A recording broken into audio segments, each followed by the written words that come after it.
Ya tetap PPN 12% itu dianggap tinggi kan.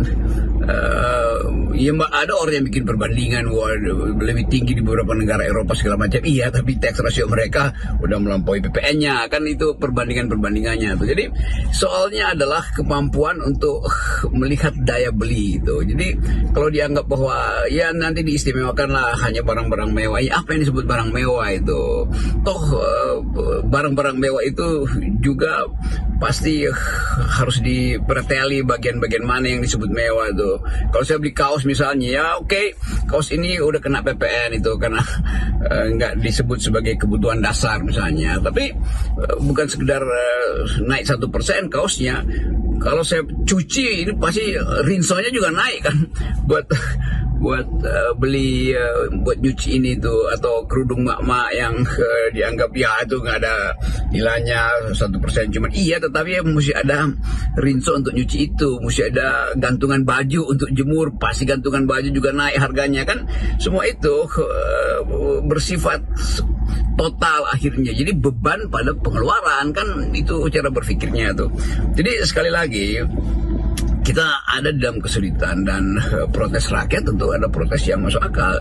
Pemerintah ini tampaknya juga mencoba menenangkan rakyat itu dengan jurus yang sudah bisa kita duga, dengan stimulus dan bantuan mulai BLT atau model bansos begitu.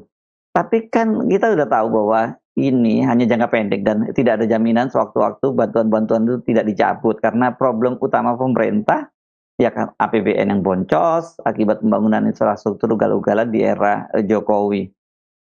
Ya tentu impact dari kenaikan pajak itu ada kenaikan harga-harga kan, dasarnya itu tuh.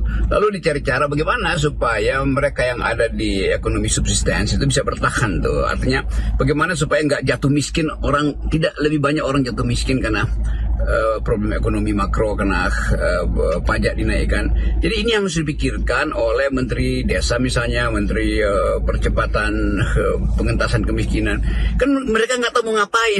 Sebetulnya sinyal itu tuh. Ya jalan keluarnya pas, ya udah kita kasihlah beras, raskin apa segala macam itu, atau yang paling gampang ya BLT disalurkan lagi.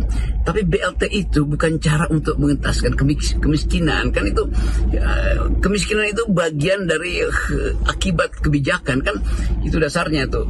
Jadi pertumbuhan harus dihasilkan supaya kemiskinan hilang. Nah masalahnya bertumbuh dengan cara apa coba itu. Jadi orang mesti berpikir apa mesin ekonomi baru untuk menghasilkan atau mencegah kemiskinan, menambah kemakmuran.